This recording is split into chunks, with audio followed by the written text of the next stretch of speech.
الحمدللہ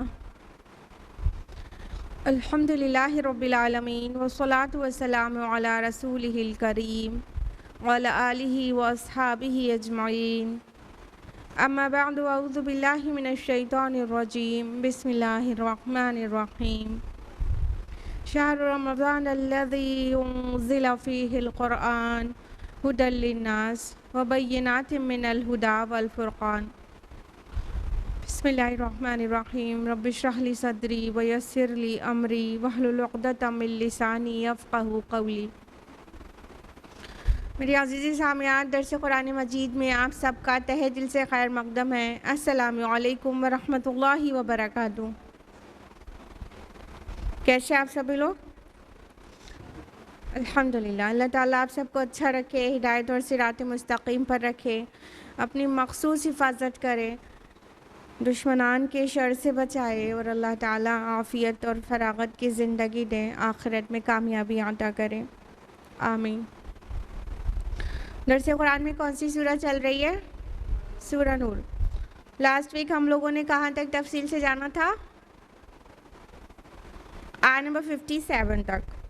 آج ہم لوگ آیت نمبر 58 آنورڈز تفصیل سے بات کریں گے۔ تو اس سے پہلے کا جو کانٹیکسٹ ہے وہ آپ کو یاد ہے؟ حالانکہ یہاں سے جو رکوع تبدیل ہو رہا ہے تو مضمون بھی بدل رہا ہے۔ اس سے پہلے مومنون اور منافقون کا تذکرہ تھا اور رسول صلی اللہ علیہ وسلم کی اطاعت کے متعلق بہت ساری آیات میں گفتگو تھی، ٹھیک ہے؟ اور یہاں سے رکوع بدل رہا ہے آیت نمبر 58 سے، اور مضمون بھی بدل رہا ہے۔ اس سے پہلے شروع سورہ میں کئی معاشرتی احکامات دیے گئے تھے، تو یہاں پر بھی کچھ معاشرتی اور خصوصاً فیملی کے اندر کے کچھ معاشرتی احکام دیے جا رہے ہیں۔ تو آیت نمبر 58 ہے، اعوذ باللہ من الشیطان الرجیم، بسم اللہ الرحمن الرحیم۔ یا ایھا الذین آمنوا لیستأذنکم الذین ملکت ایمانکم، اے ایمان والو، چاہیے کہ تم سے اجازت لیا کریں تمہارے غلام اور لونڈیاں، والذین لم یبلغوا الحلم منکم ثلاث مرات، اور تمہارے وہ بچے بھی جو ابھی بلوغت کی عمر کو نہیں پہنچے 3 اوقات میں، من قبل صلاۃ الفجر وحین تضعون ثیابکم من الظہیرہ، فجر کی نماز سے پہلے اور جب تم اپنے کپڑے اتار دیتے ہو دوپہر کے وقت، ومن بعد صلاۃ العشاء، اور عشاء کی نماز کے بعد، ثلاث عورات لکم، یہ 3 اوقات تمہارے پردے کے ہیں، لیس علیکم ولا علیہم جناح بعدہن، ان اوقات کے بعد تم پر اور ان پر کوئی حرج نہیں، طوافون علیکم بعضکم علی بعض، تم ایک دوسرے کے پاس آتے جاتے ہی رہتے ہو، کذالک یبین اللہ لکم الآیات واللہ علیم حکیم، اسی طرح اللہ واضح کرتا ہے تمہارے لیے اپنی آیات اور اللہ علیم اور حکیم ہے۔ دیکھیے، اس میں ایک بہت اہم ڈسپلن بیان کیا جا رہا ہے۔ آیت نمبر 58 میں کیا فرمایا اللہ تعالیٰ نے کہ اے ایمان والو، تم اپنے گھروں کو اس طرح سے ڈسپلن دو کہ تمہارے جو غلام یا لونڈیاں ہیں، یہاں مملوک سے الذین ملکت ایمانکم، اس سے لونڈیا اور غلام دونوں بھی مراد ہو سکتے ہیں، اور صرف غلام بھی، اور جو میجورٹی آف اسکالرز ہیں وہ لونڈیا اور غلام دونوں کہتے ہیں۔ تو فرمایا اللہ تعالیٰ نے تمہارے غلام لونڈی، تمہارے مملوک، اور تمہارے وہ بچے جو ابھی سن بلوغت کو نہیں پہنچے ہیں، ابھی نابالغ ہیں، یا تو ابھی سمجھدار اور پختہ عمر کو نہیں پہنچے ہیں، انہیں چاہیے کہ 3 وقتوں میں گھر کے اندر کی بات ہو رہی ہے، 3 وقتوں میں اجازت لے کر آیا کریں۔ کون کون سے 3 اوقات؟ وہ بتایا گیا کہ صلاۃ الفجر سے پہلے اور ظہر کے وقت اور عشاء کے بعد، یہ 3 اوقات ایسے ہیں جب انسان اپنے گھر میں فری ہو کے رہنا چاہتا ہے، شوہر بیوی فری ہو کے رہنا چاہتے ہیں، یا مرد عورت کوئی اکیلے بھی ہے ایون تو بھی وہ تھوڑا فری ہو کے رہنا چاہتا ہے، یعنی سٹر کھلا ہے اور بالکل فری اسٹیٹ میں رہنا چاہو، تو یہ تمہارے پریویسی کے ٹائم ہیں۔ اپنے گھر کے بچوں کو اور مملوک کو ایسے ٹرین کرو کہ یہ 3 ٹائم پر تمہارے پاس آئیں تو پرمیشن لے کر آئیں۔ نابالغ بچوں کے لیے کہا جا رہا ہے. ہماری فیملی میں کتنے یہ قوانین لاگو ہیں آپ دیکھ ہی سکتے ہیں. نابالغ بچوں کے لیے بھی کہا جا رہا ہے یہ 3 اوقات میں پرمیشن لے کر تمہارے کمروں میں داخل ہوں. یہ پریویسی کے ٹائم ہے یہ تینوں، یعنی صلاۃ الفجر سے پہلے انسان سویا ہوتا ہے، یا تو ایسے اس حال میں ہو سکتا ہے جو اچانک کوئی آ جائے تو مناسب نہیں رہے گا. تو پریویسی کو مینٹین کرنے کے لیے اسلام نے بہت سارے احکام بیان کیے، اور یہ بظاہر ایسا لگتا ہے کہ چھوٹا سا حکم ہے، لیکن قربان جائیے اس کتاب پر جہاں پر پورے نیشنل اور انٹرنیشنل لیول کے پولیٹیکل لاز ہیں، سوشل لاز ہیں اور اکانومک لاز ہیں. اس کے ساتھ ہی گھر کے اندر اتنے چھوٹے چھوٹے سے نظم و ضبط اور ڈسپلن کے رولز بھی موجود ہیں. سبحان اللہ. اور تزکیہ، تربیت اور تفہیم تو ہے ہی جگہ جگہ پر. تو اتنی ہمیں لگ رہا ہے یہ چھوٹی بات ہے، لیکن اللہ تعالیٰ نے اپنی کتاب میں اس چھوٹی بات کو بھی جگہ دی ہے، کیونکہ گھر میں جو بچے پرورش پا رہے ہیں ان کی اگر صحیح تربیت نہیں ہوئی اس طرح سے کہ وہ ڈسپلن گھر میں نہیں بنا رہا تو پھر وہ گھر ہی سے بگڑ جائیں گے. باہر جا کے تو بعد میں بگڑیں گے، پہلے گھر ہی سے بگڑ جائیں گے. لہٰذا مملوک بھی اور چھوٹے بچے بھی ان ٹائمز میں بچوں کو اس طرح ٹرین کیا جائے کہ وہ پرمیشن لے کر کمرے میں داخل ہوں. اور ان 3 ٹائم کے علاوہ کہا گیا کہ اس کے علاوہ جو ٹائم ہے نہ تم پر کوئی گناہ ہے نہ ان پر کوئی گناہ، یعنی باقی ٹائم گھر کے سارے لوگوں کو فل ٹائم بھی ڈسپلن کا پابند نہیں کیا جا سکتا کہ بس ابھی دوسرے کمرے میں گئے اور ابھی اس کمرے میں آنا ہے تو پرمیشن لے کر ہی آئیں. نہیں، باقی ٹائم میں تم فریلی موو کرتے ہو اپنے گھر کے اندر ہر جگہ پر. بھائی غلام اور خدام کا بھی کام رہتا ہے، اندر باہر ہوتے رہتے ہیں. تو ان 3 ٹائمز کے علاوہ کسی اور ٹائم میں آ جا سکتے ہیں، اور ان 3 ٹائمز کے علاوہ کسی ٹائم پر آئیں تو نہ ان پر کوئی گناہ، یعنی کہ وہ بنا پرمیشن لے آئے، نہ تم پر کوئی گناہ کہ تم نے اس ٹائم کے لیے ان کو کیوں نہیں ٹرین کیا ہوا ہے. لیکن اس کے علاوہ ٹائم میں کیا جائے گا تو مطلب ہے کہ ایک اسلام کے ایک گھر کے اندر کے قانون کو توڑا جا رہا ہے. تو اس کو اہمیت دیجیے کہ اپنے بچوں کو یہ سکھائیں.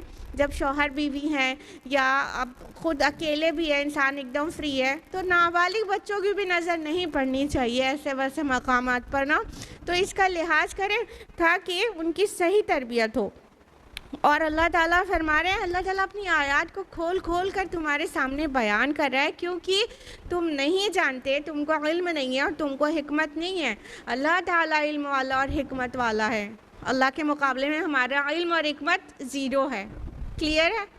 اللہ تعالیٰ علم اور حکمت والا ہے. وہ ہمیں ایک کام بتا رہے ہیں، ہمیں بس اپنے گھروں میں نافذ کرنا ہے، ڈسپلن کو سیٹ کرنا ہے. آیت نمبر 59 میں فرمایا وَإِذَا بَلَغَ الْأَطْفَالُ مِنْكُمُ الْحُلُمَ فَلْيَسْتَأْذِنُوا كَمَا اسْتَأْذَنَ الَّذِينَ مِنْ قَبْلِهِمْ. اور جب تمہارے بچے بلوغت کی عمر کو پہنچ جائیں تو چاہیے کہ وہ بھی اجازت لیں جیسے ان سے پہلے لوگ اجازت لیتے ہیں. كَذَلِكَ يُبَيِّنُ اللَّهُ لَكُمْ آيَاتِهِ وَاللَّهُ عَلِيمٌ حَكِيمٌ. اس طرح اللہ تمہارے لیے اپنی آیات کی وضاحت کرتا ہے اور اللہ علیم اور حکیم ہے. اب ان بچوں کے بارے میں کہا جا رہا ہے جو سن بلوغت کو پہنچ چکے ہیں، یعنی وہ سمجھدار ہو گئے ہیں، بالغ ہو گئے ہیں. اور بالغ ہونے کے لیے اسلام کا جو شریعت کا کرائیٹیرین ہے وہ یہ کہ جب بوائز جب احتلام ہوگا، جب ویٹ ڈریم وہ دیکھیں گے تو تب سے انہیں بالغ سمجھا جائے گا. اور گرلز جب سے انہیں مینسٹرول پیریڈ سٹارٹ ہو جائیں گے تب سے انہیں بالغ سمجھا جائے گا. اور کسی وجہ سے، کسی خاص وجہ سے اگر گرلز اور بوائز میں یہ چیز نہیں ہو، یعنی گرلز کو ٹائم سے پیریڈز نہیں سٹارٹ ہو اور بوائز کو کبھی ویٹ ڈریم نہیں آئے کسی خاص وجہ سے، تو ان کے بلوغت کی عمر کو اسکالرز نے زیادہ جو فقہا ہیں انہوں نے 15 ایئر بولی ہے، اور کچھ فقہا نے 17 ایئر بھی بولا ہے کہ پھر 15 پہ تو 17 پہ تو بالغ مانا ہی جائے گا، چاہے وہ یہ جو کرائیٹیریا بتایا گیا یہ ظاہر ہو لڑکی یا لڑکے میں یا نہیں. تو بہرحال یہاں پر سمجھنے کی سب سے اہم بات یہ ہے کہ جب ان کی سمجھ اتنی پختہ ہو جائے تو اب انہیں بالغ سمجھیں۔ اب بالغوں کے لیے کیا حکم ہے؟ جو عام لوگوں کے لیے ہے کہ گھر کے اندر داخل ہوں، جو آیت نمبر 27 میں شروع میں آپ لوگوں کو ڈیٹیل میں بتایا تھا، آیت نمبر 27 میں نا کہ کسی کے گھر میں جانے سے پہلے اجازت لے لو، ان کو سلام کر لو اور اجازت لے لو نا۔ تو یہاں پہ بتایا جا رہا ہے بالغ بچوں کو کے لیے تو یہ حکم ہے کہ وہ گھر کے اندر آئیں تو بھی اجازت لے کے آئیں۔ کیا ہم نے اپنے گھر میں یہ طریقہ بنایا کہ بچے، اپنے گھر کے بچے بھی، اپنے گھر کے مرد بھی، اپنے گھر کے بڑے چھوٹے کوئی بھی آئیں تو اجازت لے لیں؟ اب اجازت میں ضروری نہیں ہے کہ یہی جملہ کہا جائے کیا میں اندر آ سکتا ہوں ممی، ضروری نہیں ہے نا۔ بچہ ایک یا گھر کا کوئی مرد عورت ایک اپنا آنے کا ایک سمبل دے دے، جیسے کچھ لوگ کھانستے ہیں کہ ہم آ گئے سمجھ لو، وہ بھی ایک فارم آف پرمیشن ہی ہے، ٹھیک ہے؟ یعنی آنے سے پہلے اپنا پتہ دے دو کہ آ رہے ہیں، تاکہ خواتین میں جو جس طرح سے فری ہیں اگر تو جلدی سے اپنے کو کور اپ کر لیں۔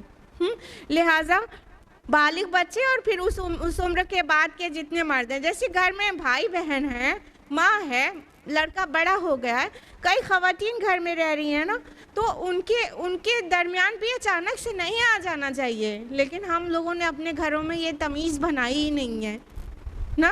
کسی بھی کمرے میں، لڑکی کے کمرے میں اچانک والد داخل ہو جاتے ہیں، گھر کے اندر اچانک بھائی آ جاتا ہے اور ہلکا جیسے خالی نوک کیا پتہ چل جائے کوئی آ رہا ہے پھر آ ہی گئے۔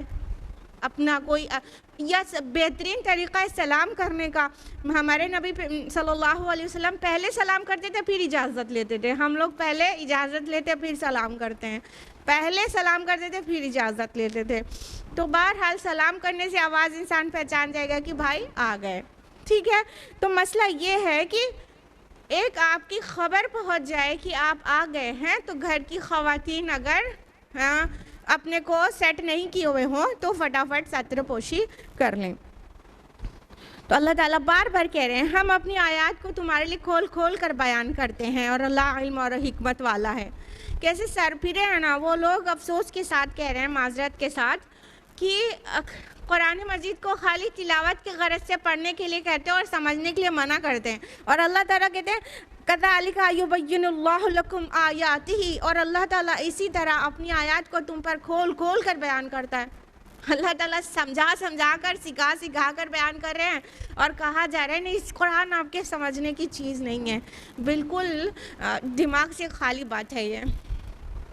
آیت نمبر 60 والقواعد من النساء اللاتي لا يرجون نکاحا، اور گھروں میں بیٹھ رہنے والی وہ عورتیں جو اب نکاح کی امید نہیں رکھتی ہوں، فلیس علیہن جناح ان یضعن ثیابہن، تو ان پر کوئی حرج نہیں کہ اگر وہ اپنے اضافی کپڑے اتار دیا کریں، غیر متبرجات بزینہ، بشرطے کہ زینت کی نمائش کرنے والی نہ ہوں، وَإِن يَسْتَعْفِفْنَ خَيْرٌ لَهُنَّ وَاللَّهُ سَمِيعٌ عَلِيمٌ، اور اگر وہ اس معاملے میں احتیاط ہی کریں تو یہ ان کے لیے بہتر ہے، اور اللہ سب کچھ سننے والا اور ہر چیز کا جاننے والا ہے۔ اب وہ خواتین جو ایسی عمر کو پہنچ گئی ہیں جب ان کے اندر سارا جو سیکشول فیلنگز اور ڈیزائرز ہیں وہ ختم ہو گئی ہیں، ان کو نکاح نہیں ہوا لیکن اب ساری ڈیزائرز ختم ہو گئی ہیں، نہ وہ کسی طرف اٹریکٹ ہوتی ہیں اور نہ ان کے اندر ایسا حسن بچا ہے کہ کوئی اٹریکٹ ہوگا، تو ان کو پردے کے احکام کو ان کے لیے کچھ ہلکا کیا جا رہا ہے کہ اگر یہ خواتین جن کا نکاح نہیں ہوا لیکن وہ بوڑھی ہو گئی ہیں، اب ان کے اندر کچھ بھی شعلہ نہیں بچا ہے، تو وہ چاہیں تو ایک ایڈیشنل چادر کے بغیر، جس کو ہم لوگ حجاب کہتے ہیں، جلباب کہتے ہیں، قرآن میں جلباب کہا گیا ہے اور ہم یہ عبایا کہتے ہیں، تو اس کو ایڈیشنل اوڑھنی کے بغیر بھی باہر جا سکتی ہیں، بس خالی ایسے ہلکا کیا گیا کہ وہ جا سکتی ہیں اگر ان کے اندر کوئی بھی شعلہ نہیں ہے، اگر شعلے میں کوئی ایک چنگاری بھی ہے تو نہیں، کچھ بھی نہیں بچا، کوئی ڈیزائر نہیں بچی، اور کسی طرف وہ خود اٹریکٹ نہیں ہوتی اور کوئی ان کے اوپر اٹریکٹ نہیں ہوگا، تھوڑا بوڑھی ہوئی ہیں، تو پھر تھوڑا سا اب پورے پراپر پردے کے ساتھ باہر نکلنے کے بجائے اوپر کے ایڈیشنل چادر کے بغیر بھی نکل سکتی ہیں، لیکن بہت سارے چیزیں ملوث کرا دی گئیں کہ مطلب، لیکن ان کا ارادہ نمائش کرنے کا نہ اپنی زینت کو، یعنی عورت تو سراپا حسن ہے، بڑھاپے میں بھی کچھ نہ کچھ اس کا اسکن کا کلر اور کچھ چیزیں اٹریکٹ کرتا ہی ہے، تو فرمایا کہ لیکن نمائش کرنے کی غرض سے نہیں، اور اگر اس کے بعد بھی تب بھی وہ احتیاط کریں، یعنی بڑھاپے تک بالکل جھول جانے تک بھی با پردہ رہیں تو بہتر ہے ان کے لیے۔ بہتر کو بھی بتا دیا گیا، تھوڑا سا بس ریلیکسیشن دیا گیا ہے، لیکن کہیں بھی فتنے کی کوئی بھی آہٹ ہو بھی تو اوائڈ ہی کرنا ہے، نہیں اس چھوٹ کو نہیں اویل کرنا ہے، اور کچھ بھی نہ ہو تب بھی با پردہ ہی زندگی بھر رہ کے گزار دیں تو ان کے لیے بہتر یہی ہے۔ بہتر کو بھی مینشن کر دیا گیا، اور اللہ تعالیٰ سمیع اور علیم ہے، یعنی وہ سن رہا ہے، وہ جان رہا ہے تمہارے دل کے اندر کتنا تقویٰ ہے، تمہارا مقصد کیا ہے، تمہیں مسائل کیا ہیں جس کی وجہ سے چھوٹ اویل کر رہی ہو، یا تو پھر دل میں کچھ دکھانے کا کچھ ہے۔ عورتوں کو اپنی بیوٹی کی نمائش بہت زیادہ خواہش ہوتی ہے۔ دیکھیے متبرجات بزینہ آیا ہے، غیر متبرجات بزینہ۔ تبرج جو ہے نمائش کو کہتے ہیں، بارجا کس کو کہتے ہیں؟ بالکنی کو کہتے ہیں نا، وہاں سے نمائش کی ہوتی ہے نا باہر کی، ٹھیک ہے، تو وہی تبرج وہی اسی روٹ سے آیا ہوا ہے، نمائش کرنا۔ تو عورتوں کو کہیں نہ کہیں دبی دبائی خواہش ضرور رہ جاتی ہے عمر بھر تک کہ وہ اچھی لگ رہی ہیں، وہ اچھی دکھ رہی ہیں، ہاں وہ ابھی تو بوڑھی نہیں ہوئی ہیں، ہاں ابھی تو وہ جوان ہے۔ یہ جو فیلنگز ہے نا، یہ ذرا سی بھی کہیں ہو تو چپ چاپ زندگی بھر با پردہ رہو۔ آیت نمبر 61، لیس علی الاعمی حرج، کسی اندھے پر کوئی تنگی نہیں، ولا علی الاعرج حرج ولا علی المریض حرج ولا علی انفسکم، اور نہ کسی لنگڑے پر کوئی تنگی ہے، اور نہ کسی مریض پر کوئی تنگی ہے، اور نہ خود تمہارے اوپر کوئی تنگی ہے۔ ان تأکلوا من بیوتکم او بیوت آبائکم او بیوت امہاتکم او بیوت اخوانکم او بیوت اخواتکم او بیوت اعمامکم او بیوت عماتکم او بیوت اخوالکم او بیوت خالاتکم، کہ تم کھانا کھا لیا کرو اپنے گھروں سے، یا اپنے باپوں کے گھروں سے، یا اپنی ماؤں کے گھروں سے، یا اپنے بھائیوں کے گھروں سے، یا اپنی بہنوں کے گھروں سے، یا اپنے چچاؤں کے گھروں سے، یا اپنی پھوپھیوں کے گھروں سے، یا اپنے ماموں کے گھروں سے، یا اپنی خالاؤں کے گھروں سے، او ما ملکتم مفاتحہ او صدیقکم، یا ایسے گھروں سے جن کی چابیاں تمہارے پاس ہوں، یا اپنے دوستوں کے گھروں سے۔ لیس علیکم جناح ان تاکلوا جمیعا او اشتاتا، تمہارے اوپر کوئی حرج نہیں کہ تم سب مل کر کھایا کرو یا الگ الگ۔ فَإِذَا دَخَلْتُمْ بُيُوتًا فَسَلِّمُوا عَلَىٰ أَنفُسِكُمْ، تو جب تم گھروں میں داخل ہو تو اپنے لوگوں پر سلام بھیجا کرو۔ تحیۃ من عند اللہ مبارکۃ طیبہ، یہ دعا ہے اللہ کی طرف سے، مبارک بھی اور پاک بھی۔ کذالک یبین اللہ لکم الآیات لعلکم تعقلون، اسی طرح اللہ تمہارے لیے اپنی آیات واضح کر رہا ہے تاکہ تم لوگ عقل سے کام لو۔ اب دیکھیے ایک بہت بڑی ٹائٹنس کو ریلیز کیا جا رہا ہے اس آیت میں۔ اصل میں جب سورہ بقرہ کی آیت ہے نا، آیت نمبر 188، لا تأکلوا اموالکم بینکم بالباطل، تم آپس میں ایک دوسرے کے مال ناحق طریقے سے نہ کھا لیا کرو۔ جب یہ آیت نازل ہوئی تو صحابہ کرام رضی اللہ عنہم اجمعین میں اتنی حساسیت بڑھ گئی، کسی کے گھر سے کچھ کھانے پینے لینے دینے میں اتنا ڈر گئے کہ اپنے اوپر بہت تنگی انہوں نے ڈال لی۔ تو اب اپنے رشتہ داروں کے گھر سے بھی کچھ بھی کھانا، یا کسی کے ساتھ معذور کے ساتھ بیٹھ کر ساتھ میں کھانے سے ایک دم پرہیز کرنے لگے، بس ڈرنے لگے کہ کہیں ہم سے ظلم نہ ہو جائے، کہیں ہم بیجا نہ کھا لیں، کہیں ہم باطل طریقے سے کسی کا مال نہ کھا لیں۔ تو بہت زیادہ انہوں نے احتیاط کرنا شروع کر دیا۔ تو اس احتیاط جو بہت زیادہ تھا، احتیاط تو کرنا چاہیے، لیکن وہ جو بہت زیادہ احتیاط تھا جس کی وجہ سے حرج واقع ہو رہا تھا، ٹائٹنس آ رہی تھی، تنگی آ رہی تھی زندگیوں میں، اللہ تعالیٰ نے اس کو ریلیز کیا ہے اس آیت میں. فرمایا کسی اندھے پر اور کسی لنگڑے پر اور کسی مریض پر، ان سب پر کوئی تنگی نہیں ہے کہ وہ کسی کے گھروں سے کچھ کھا لیا کریں. دیکھیے جو یہ ہینڈی کیپڈ ہیں ان کا تو ریزن یہ ہے کہ چونکہ یہ معذور ہیں اس لیے وہ اپنے رشتہ داروں یا کسی کے گھر میں ہوں گے اور ان کو کھانے کی اجازت ہونی چاہیے، کیونکہ جس وقت کوئی گھر میں نہیں ہے، جو گھر کا مالک ہے وہ نہیں ہے، تو یہ بڑی مشکل میں پڑ جائیں گے اپنی معذوری کی وجہ سے. لہٰذا پہلے معذوری کو عذر بتا کر ان کو اجازت دی گئی کہ یہ لوگ کھا سکتے ہیں. آگے جو ڈیٹیل آ رہی ہے کس کے گھروں سے کھا سکتے ہیں، تو یہ ان کے گھروں سے کھانا ایک تھوڑا بے تکلفی اور فری ماحول ہونا چاہیے، نہیں تو انسان بہت زیادہ ٹائٹنس میں آ جائے گا. اب بتایا جا رہا ہے اور تمہارے لیے بھی تنگی نہیں ہے، یعنی اچھا نارمل انسان بھی کھا سکتا ہے بنا اجازت کے. کن کے گھروں سے؟ اپنے گھروں سے یا اپنی ماں و اپنے والد، سمجھ رہے نا، ماں ایک سے زیادہ بھی ہو سکتی ہے، مطلب والد کی ایک اور بیوی، اس کو بھی ماں، تو وہ اپنا گھر نہیں ہوا، وہ کوئی اور گھر ہوا، تو وہ سب میں ان سب کے پھوپھی، خالہ، ماموں، چچا، ان سب کے گھروں سے، یہ قریبی رشتہ دار جو ہیں ان کے گھروں سے بغیر اجازت کے کھایا جا سکتا ہے. لیکن فقہا نے ایک بات کی پر اتفاق کیا ہے کہ وہ رضا سے ہو، جو گھر والے ہیں، جس کا گھر ہے، جو جس کی ملکیت ہے، جس کا مال ہے، اس کی رضا سے ہو.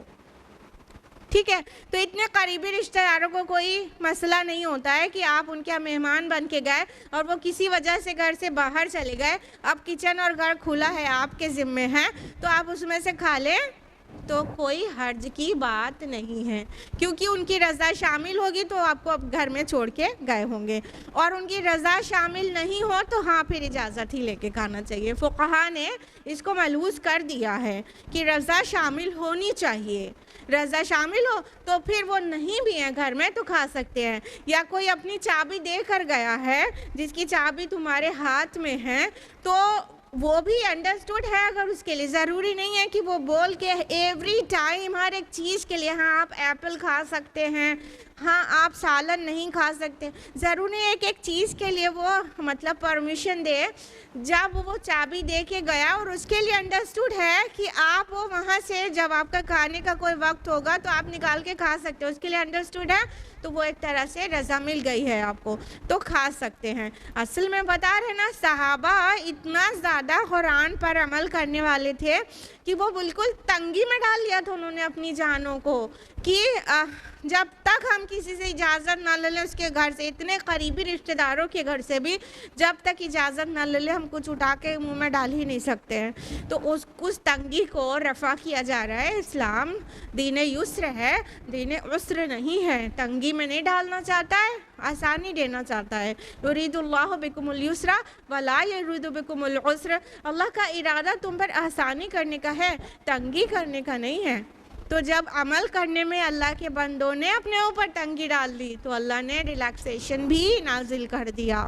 تو کھا سکتے ہیں جس کی گھر کی چابیاں ہیں ہاتھ میں اور اس کا ساتھ میں رضا شامل ہے. اور دوستوں کے گھروں سے، اب دوستوں کے گھروں میں بھی علماء اور فقہا نے یہ کہا ہے کہ جگری دوست ہونا چاہیے. تو بے تکلفی والا دوست ہوا تو اس کے گھر سے کھا جائیں، یا اس کے لنچ باکس سے پراٹھا اور پوری اور حلوہ اڑا جائے تو اسے برا لگنا تو دور سے اچھا لگے گا. تو اتنا جگری دوست ہے تو اس کا بھی چیز بنا اجازت کے کھا سکتے ہیں. انڈرسٹوڈ رہتا ہے نا انسان کو، میرا کھا لینا ان کو صحیح لگے گا کہ نہیں، سمجھ میں تو آتا ہے نا، بالکل آتا ہے نا. تو جس کو سمجھ رہے ہیں کہ اس کی رضا بھی شامل ہے، بلکہ یہ شرارت اسے اور اچھی لگے گی اور کسی دن وہ میرا کھا جائے گا نا، تو فری ہے، پھر اس دوست کے گھر سے یا اس دوست کے ٹفن میں سے کھا سکتے ہیں. اور فرمایا کہ تم چائے ایک ساتھ کھاؤ، تمہیں اجازت ہے، تم چائے الگ الگ کھاؤ، دونوں اجازت ہے. اس میں بھی صحابہ نے اپنے اوپر بہت تنگی لے لی تھی. کبھی تو وہ ہینڈی کیپڈ لوگوں کے ساتھ نہیں کھاتے تھے، یہ معذور ہیں، کہیں ایسا نہ ہو یہ کم کھائیں ہم زیادہ کھائیں، ہمارے پیٹ میں زیادہ چلا جائے تو ہم ان کو بس ظلم کر بیٹھیں، تو ان کے ساتھ نہیں کھائیں گے. اور کچھ معاشرہ ہوتا ہے کہ چھوت چھات کو دور کرنے کے لیے ساتھ میں کھانے کو ایک دم مینڈیٹری سمجھ لیتا ہے کہ اب ساتھ ہی میں کھانا ہے. تو اس سے جیسے کسی کو دعوتوں میں بلایا گیا ہے تو جب تک سب اکٹھا نہیں ہو جائیں گے کھانا شروع ہی نہیں ہوگا. تو تھوڑا دقت ہوتی ہے نا, تنگی ہوتی ہے نا, جو بہت پہلے سے آگے اس کے اندر ٹائٹنس ہو رہی ہے.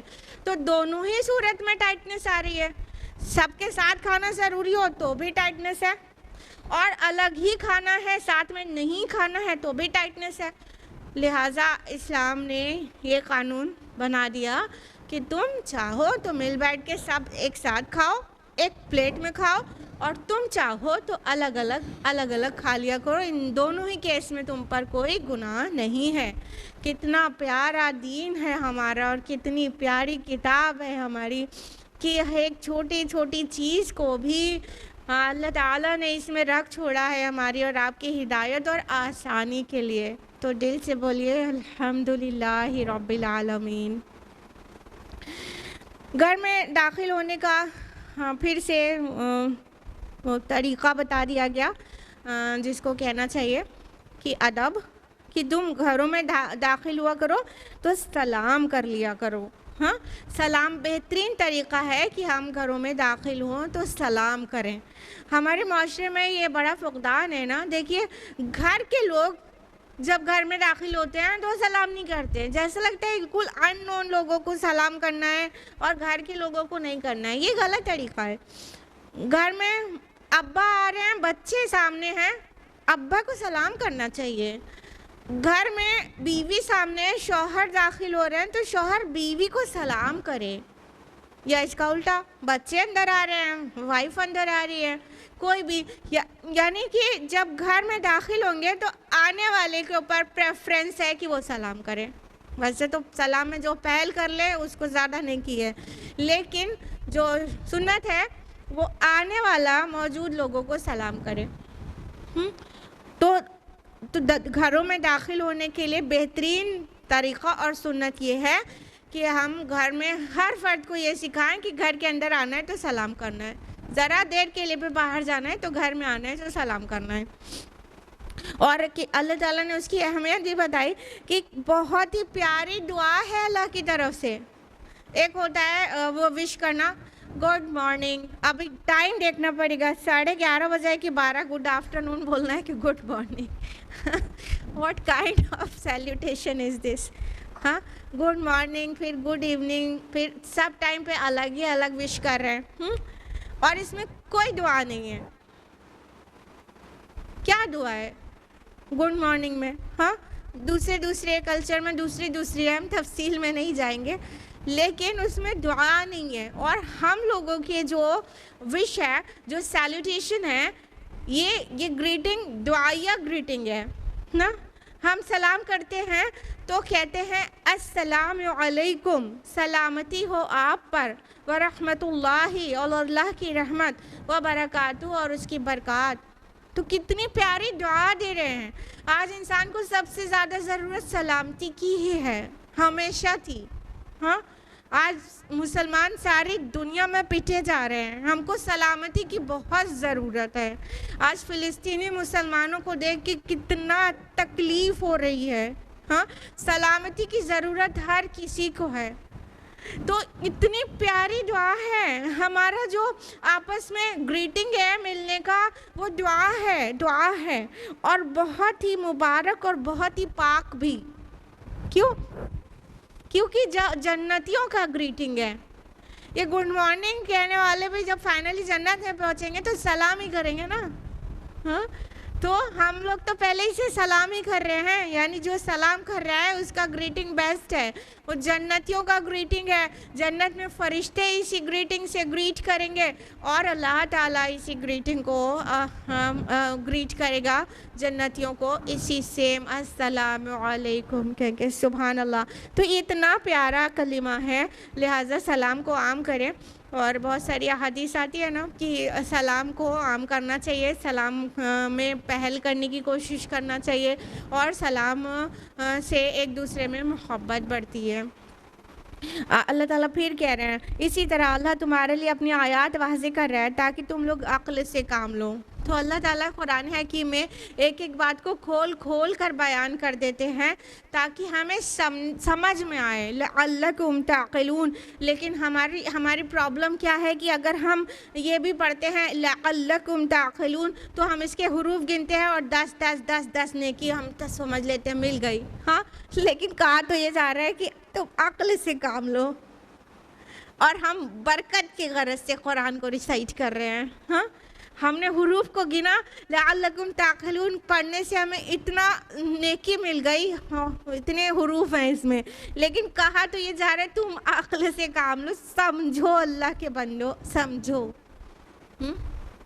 تو ایک چھوٹی چھوٹی بظاہر لگ رہا ہے کہ اتنی چھوٹی باتیں ہیں، مگر ایک معاشرے کی عمدہ پاکیزہ معاشرے کی تعمیر میں یہ چھوٹی باتیں بہت اہم بن کر باہر جاتی ہیں. اور معاشرے کی تعمیر گھروں کے اندر ہوتی ہے، لہٰذا گھروں کے اندر کا ڈسپلن بھی بہت عمدہ ہونا چاہیے، تبھی معاشرے میں مفید افراد برآمد ہوں گے، ادروائز نہیں. اب ایک آخری رکوع ہے اس سورہ کا، 3 آیات پر مشتمل. اس میں جماعتی زندگی کے متعلق اللہ تعالیٰ کی طرف سے کچھ احکام ہیں. آیت نمبر 62، انما المؤمنون الذین آمنوا باللہ ورسولہ. مومن تو صرف وہی ہیں جو ایمان لائے اللہ پر اور اس کے رسول پر. وَإِذَا كَانُوا مَعَهُ عَلَىٰ أَمْرٍ جَامٍ لَمْ يَذْهَبُوا حَتَّىٰ تَسْتَأْذِنُوهُ. اور جب وہ کسی اجتماعی کام کے ضمن میں رسول صلی اللہ علیہ وسلم کے ساتھ ہوتے ہیں تو وہاں سے جاتے نہیں جب تک کہ ان سے اجازت نہ لے لیں. ان الذین یستأذنونک اولئک الذین یؤمنون باللہ ورسولہ. یقیناً جو لوگ آپ سے اجازت طلب کرتے ہیں وہی ہیں جو ایمان رکھتے ہیں اللہ پر اور اس کے رسول پر. فَإِذَا اسْتَأْذَنُوكَ لِبَعْضِ شَأْنِهِمْ فَأْذَن لِمَنْ شِئْتَ مِنْهُمْ. پھر جب وہ آپ سے اجازت مانگیں اپنے کسی عذر کی وجہ سے تو آپ ان میں سے جس کو چاہے اجازت دے دیجیے. وَاسْتَغْفِرْ لَهُمُ اللَّهُ. اور ان کے لیے اللہ سے استغفار کیجیے. ان اللہ غفور الرحیم. یقیناً اللہ بہت بخشنے والا اور بہت رحم کرنے والا ہے. اب دیکھیے اس آیت میں اللہ تعالیٰ اجتماعی زندگی کے بہت اہم ڈسپلن بیان کر رہے ہیں جو کہ ہرگز بھی چھوٹا نہیں سمجھا جانا چاہیے جماعتی زندگی میں. اللہ تعالیٰ کہہ رہے ہیں مومنوں کی تعریف کرتے ہوئے کہ مومن تو صرف وہ ہیں جو ایمان لائیں اللہ پر اور رسول پر. اب ایک بار کہہ رہے ہیں انما المؤمنون کہ بے شک مومن تو وہ ہیں. اب مومن ہیں تو ایمان تو ہوگا ہی نا، باوجود اس کے پھر کہا جا رہا ہے الذین آمنوا، وہ لوگ جو ایمان لائے. تو اس کا جو مفہوم آئے گا وہ کیا آئے گا؟ ایکچولی مومن وہ ہیں جو دعوی ایمان کرے، وہ سب مومن نہیں ہیں. ایکچولی اصل میں حقیقت میں مومن صرف وہ ہیں جو حقیقی ایمان رکھتے ہیں اللہ اور رسول پر، موروثی ایمان نہیں کہ اماں ابا نے سکھا دیا تھا لا الہ الا اللہ محمد رسول اللہ، ان کو مومن نہیں کہا جا رہا ہے. جو اپنا ذاتی ایمان رکھتے ہیں اور پرسنل کنوکشن ہے، ان کا ذاتی یقین ہے جن کا، وہ اللہ اور رسول پر، جو اپنی ڈسکوری سے اللہ اور رسول پر ایمان لائے ہیں، خالی والدین کے کہنے سے نہیں، اپنی کھوج ہے ان کی کہ اللہ ہی عبادت کے لائق ہے اور محمد رسول اللہ صلی اللہ علیہ وسلم ہمارے ہادی اور رہنما، ان کا ہر حکم ہمارے لیے قابل عمل ہے، ضروری ہے کہ ہم اس پر عمل کریں. تو صرف وہ ہیں جو حقیقی ایمان لائے ہیں، موروثی ایمان نہیں. اور کہا کہ جب کسی اجتماعی کام کے سلسلے میں جب رسول صلی اللہ علیہ وسلم کے ساتھ ہوتے ہیں تو ہرگز وہاں سے کہیں نہیں جاتے، تھوڑی دیر کے لیے بھی الگ نہیں جاتے جب تک کہ رسول صلی اللہ علیہ وسلم سے اجازت نہ لے لیں. یہ اجتماعی زندگی کا نظم ہے جو کہ نبی صلی اللہ علیہ وسلم کے امام یا جماعت کا ہیڈ ہونے کے علاوہ جو غیر بھی ہوگا جماعت کا امیر، اس کے لیے بھی یہ چیز فالو کیا جانا جماعت کے تمام ممبرز کے اوپر فرض ہوگا. کیا کہ جب جماعتی کام سے کہیں بلایا گیا، کہیں لے کے جایا گیا یا گیدر کیا گیا، کوئی میٹنگ ہے یا کوئی کوئی پرٹیکولر ٹاسک کے لیے سب کو گیدر کیا گیا ہے. اب اس میں سے کسی کو کوئی پرسنل عذر آ گیا تو وہ بنا پوچھے نہیں جائے, بنا امیر جماعت سے پوچھے, جس کی کال پہ وہ حاضر ہوا ہے اس سے پوچھے بغیر وہ نہیں جا سکتا. جب نبی صلی اللہ علیہ وسلم ہیڈ تھے اپنے تمام مسلمانوں کے, تو آپ کو یہ پوزیشن حاصل تھی, اور آج جو جماعتیں ہوں گی اس کا جو ہیڈ ہوگا وہ کسی بھی پرپس سے, اجتماعی پرپس جو کہ جماعت کے لیے ہوگا, کال دے گا اپنی جماعت کے ممبرز کو, تو ان میں سے کوئی ممبر جب وہاں موجود ہے, چاہے یہ 2 گھنٹے کے لیے ہو, چاہے یہ 2 دن کے لیے ہو, چاہے 2 مہینے کے لیے ہو, سمجھ رہے ہیں, ڈیپینڈ کرے گا نا ٹاسک کیا ہے, کس لیے جمع کیا گیا ہے. جب بلایا گیا ہے تو پھر امیر کی اجازت لیے بغیر وہاں سے اپنے کسی ذاتی کام کو سیٹل کرنے کے لیے نہیں جا سکتا, اجازت لیے بغیر نہیں جاتے. تو اللہ تعالیٰ نے مومنوں کو واضح کیا, مومن وہ ہیں جو اس درجے میں عمل کرتے ہیں کہ کبھی بھی جماعت کا کوئی ہیڈ انہیں بلاتا ہے, رسول یہاں پہ کہا گیا ہے, اور پھر بعد میں جماعت کا ہیڈ وہ بلاتا ہے تو اپنے پرسنل کام کے لیے اپنے سے نہیں کھسک جاتے ہیں, اپنے سے نہیں نکل جاتے ہیں, بلکہ اجازت لیتے ہیں. اور واضح کیا گیا کہ وہ لوگ جاتے ہیں تو اجازت طلب کرتے ہیں, اور ان کا کوئی عذر آ گیا, یعنی وہ اجتماعی جو مفاد کے لیے اکٹھا ہوئے تھے اس پر کوئی ذاتی مفاد آیا ہے, اپنا کوئی ذاتی کام آیا ہے, تو اس کے لیے اجازت مانگے. تو نبی صلی اللہ علیہ وسلم کو کہا گیا کہ آپ ان میں سے جس کو چاہیں اجازت دے دیں, یعنی چاہے وہ نبی ہو, چاہے وہ بعد میں جماعتوں کے امیر ہو. تو کسی بھی جماعت کے امیر کے لیے یہ آزادی ہے کہ وہ سمجھے گا کہ جس وجہ سے جمع ہے وہ زیادہ اہم ہے, یا پھر یہ ممبر جس وجہ سے ہم سے پرمیشن چاہ رہا ہے چلے جانے کی, اس کا اپنا ذاتی کام زیادہ اہم معلوم ہوتا ہے. یہ امیر خود طے کرے, اور چاہے تو اجازت دے دے اور چاہے تو منع کر دے. کہنے کا مطلب جب امیر پوچھے گا کہ کس لیے جانا ہے, کتنی دیر کے لیے جانا ہے, کیا کام ہے, کیا مسئلہ آ گیا, کیا ایمرجنسی آ گئی, تو وہ جو بتائے گا ممبر, وہ ایمرجنسی اگر اسے امیر کو ویلڈ لگ رہی ہوگی تو اجازت دے دے گا, اور اگر ویلڈ نہیں لگ رہی ہو, اتنا اہم نہیں لگ رہا ہو جتنا اہم یہاں موجود رہنا ہے جہاں پہ بلایا گیا ہے, تو منع کر دے. پوری اجازت ہے اس کو, امیر کو, کہ وہ منع بھی کر سکتا ہے اور اجازت دے بھی سکتا ہے. یعنی کہ اجازت مانگنے والے کو ہرگز بھی یہ نہیں سمجھنا چاہیے کہ ہم خبر سنا رہے ہیں بس, اب ہمیں تو اجازت ملنی چاہیے. اجازت کا مطلب یس اور نو دونوں ہو سکتا ہے, اس کے لیے ممبرس کا مائنڈ میک اپ ہونا چاہیے کہ ہاں ہی نہیں ہو جائے گی, نو بھی ہو جائے تو انہیں ماننا پڑے گا کہ پھر وہ نہیں جائیں. اور فرمایا کہ اور اللہ سے ان کے لیے استغفار کرو. کیوں کہا گیا یہ بات؟ دیکھیے, اہم کام تو اجتماعی کام ہی ہے نا. اب اس کام کے لیے بلایا گیا ہے, لیکن کسی کو کوئی عذر آ گیا ہے تو وہ اس کا ذاتی چیز ہے, ٹھیک ہے. تو اگر وہ جانا چاہتا ہے, ایک بہت ہائی ایمان کا مومن ہوگا تو شاید اپنے ذاتی کسی بھی کام کو بگاڑ بھی لے گا, لیکن پرمیشن ہی لینے نہیں آئے گا. ایسا ہوگا کہ نہیں؟ جماعت میں بھی سب طرح کے لوگ ہوتے ہیں, اس طرح کے بھی ہوتے ہیں, اور بہت مشکل میں خالی پرمیشن لینے والے بھی ہوتے ہیں, اور بات پہ ریزن دینے والے لوگ بھی سب طرح کے ہوتے ہیں نا. تو اب کوئی اپنے ذاتی کام کو, اپنے پرسنل افیئر کو سیٹل کرنے جا رہا ہے, تو اس نے اجتماعی کام پر اپنے پرسنل افیئر کو اہمیت دی, تو کہیں نہ کہیں استغفار تو بنتا ہے نا. تو اپنے پرسنل افیئرس کو ہمیں کم اہمیت دینی چاہیے, اور اجتماعی مفادات کو ہمیں زیادہ اہمیت دینی چاہیے. جب ہم نے اس کا الٹا کیا تو ہمیں توبہ اور استغفار تو کرنا ہی چاہیے کہ ہم نے کہیں نہ کہیں اپنی ذاتیات کو, اپنے ذاتی کام کو اہمیت دے دی ہے. لہٰذا اللہ تعالیٰ کی یہ رحمت ہے کہ اللہ تعالیٰ ان کمزور ایمان کے مسلمانوں کے طرف سے بھی بول رہا ہے کہ آپ سے اگر پرمیشن لے لیں تو آپ ان کے لیے استغفار کریے، کیونکہ ایک گڑبڑ تو ہو ہی رہی ہے نا کہ ذاتی چیز کو اہمیت دی گئی ہے۔ اب ڈیپینڈ کرے گا، اگر عذر شرعی ہے تو امیر کو بھی چاہیے فوراً ہی اجازت دے دے، اور وہ گناہگار نہیں بھی ہوا، عذر شرعی ہے، بھائی کسی کی بیوی کی ڈیلیوری ہونے والی ہے، ابھی اسے فوراً بھاگنا ہے تو امیر منع تھوڑی نہیں کرے گا۔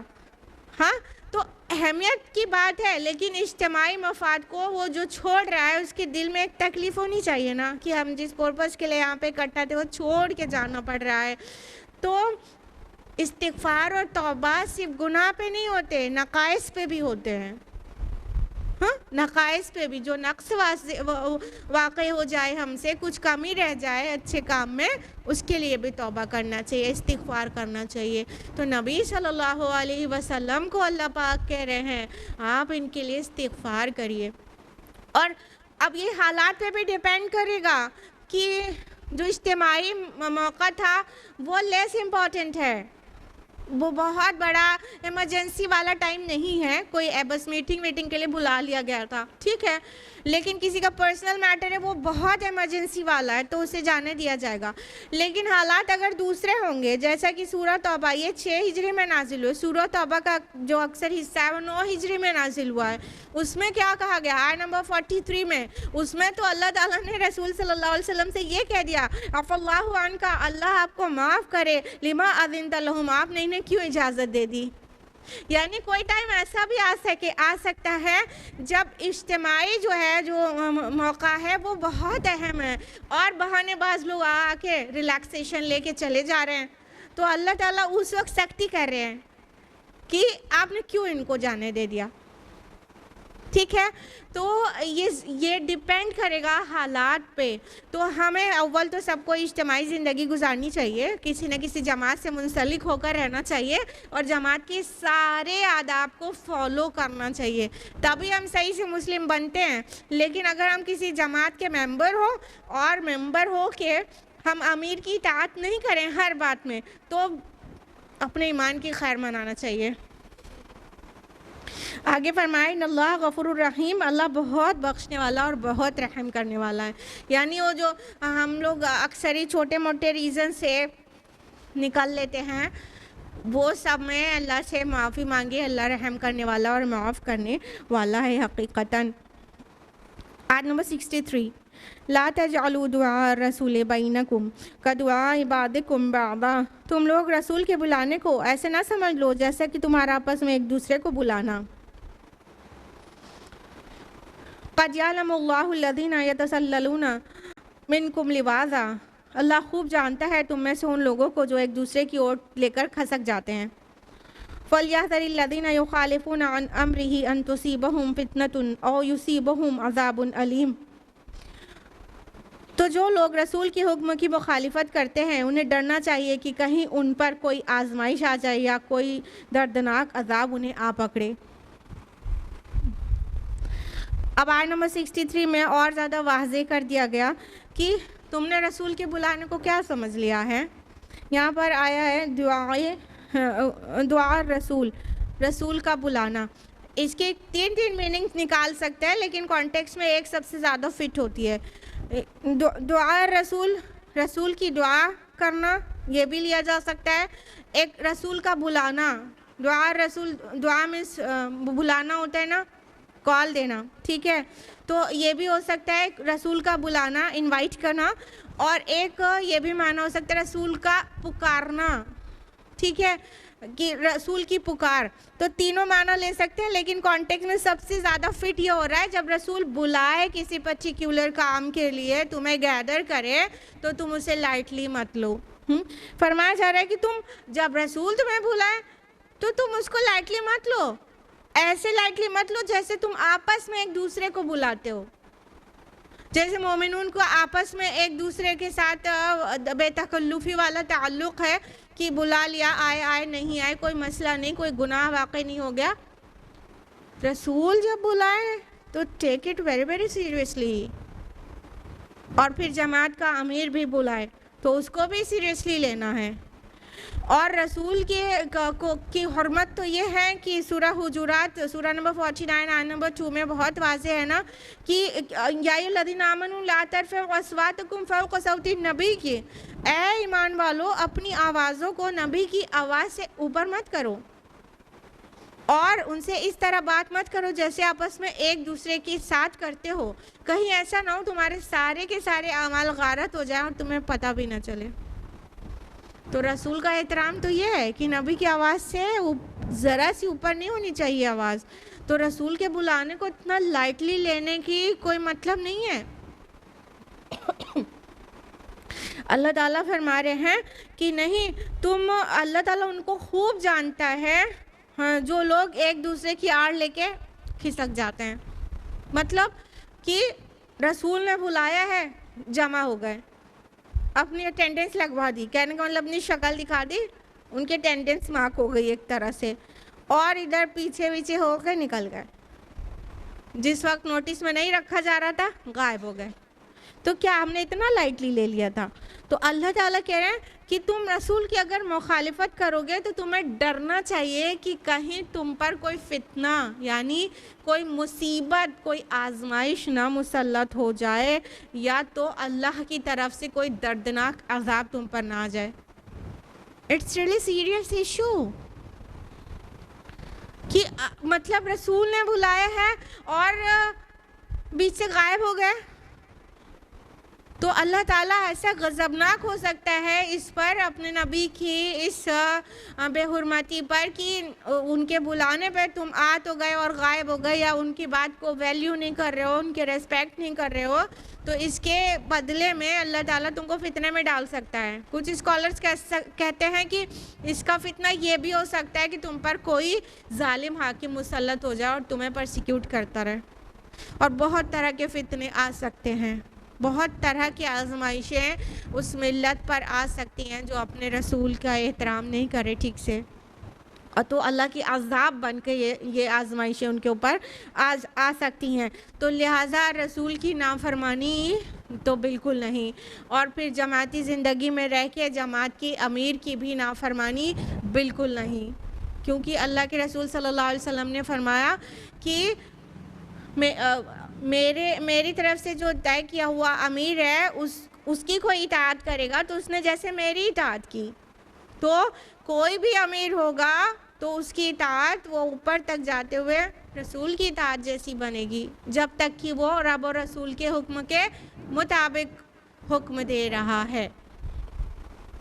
لاسٹ آیا ہے اس سورہ کی آیت نمبر 64، الا ان للہ ما فی السماوات والارض قد یعلم ما انتم علیہ، آگاہ ہو جاؤ، یقیناً اللہ ہی کے لیے ہے جو کچھ آسمانوں میں ہے اور زمین میں ہے، وہ خوب جانتا ہے تم جس حال پر ہو۔ وَيَوْمَ يُرْجَعُونَ إِلَيْهِ فَيُنَبِّئُهُم بِمَا عَمِلُوا، اور جس دن یہ لوگ لوٹائے جائیں گے ان کی طرف وہ انہیں جتلا دے گا جو کچھ بھی عمل انہوں نے کیے ہوں گے۔ وَاللَّهُ بِكُلِّ شَيْءٍ عَلِيمٌ، اور اللہ ہر چیز کا علم رکھنے والا ہے۔ اللہ تعالیٰ واضح کر رہے ہیں کہ اللہ تعالیٰ ہمارے دل کے حال کو جانتے ہیں، تم کہاں سٹینڈ کر رہے ہو اللہ پاک سب جانتے ہیں، کس ایمانی حالت میں ہو اللہ جانتے ہیں۔ تو اللہ تعالیٰ کیا ہے کہ زمین اور آسمان کی ہر چیز اسی سے بلونگ کرتی ہے، تمہارے دل، تمہارے دماغ میں آنے والے خیالات سب سے وہ بخوبی واقف ہے، تم کس ایمانی حالت پر سٹینڈ کر رہے ہو، تم اپنے رسول یا اپنے امیر جماعت کے کتنے مطیع فرما بردار ہو، ظاہر میں ہو کہ پوری طرح سے، وہ سب کچھ اللہ تعالیٰ جانتے ہیں، اور جب تم اس کے طرف لوٹو گے تو اللہ صاحب پاک تمہیں سب دکھا دیں گے، کیا تم کرتوت کر کے آئے ہو یا کتنے اچھے کام کر کے آئے ہو، سب اللہ پاک تمہیں دکھا دیں گے، اور اللہ تعالیٰ تو ہر ایک چیز کا علم رکھنے والے ہیں۔ اس جامع بات کے ساتھ یہ سورہ یہیں پر مکمل ہوتی ہے۔ یہ آیت نمبر 64 پر تھے ہم لوگ، اور اس سورہ میں 64 آیات ہیں۔ اللہ کے فضل سے آج ہم لوگوں نے سورہ نور مکمل کر لی۔ بارک اللہ لی و لکم فی القرآن العظیم ونفعنی و ایاکم بالآیات والذکر الحکیم۔ وآخر دعوانا ان الحمد للہ رب العالمین۔ اللہ تعالیٰ سے دعا ہے کہ ہم سبھی کو قرآن مجید پڑھنے، سمجھنے، غور و فکر کرنے، مکمل عمل کرنے اور غیروں تک پہنچانے کی توفیق عطا فرمائے۔ اللہ تعالیٰ قرآن حکیم کے ذریعے ہماری اور آپ کی زندگیاں سنوار دے، ہمارے زندگی کے اندھیرے دور کر دے اور ہمیں ہدایت کے نور میں لے آئے، آمین یا رب العالمین۔ والسلام علیکم ورحمۃ اللہ وبرکاتہ۔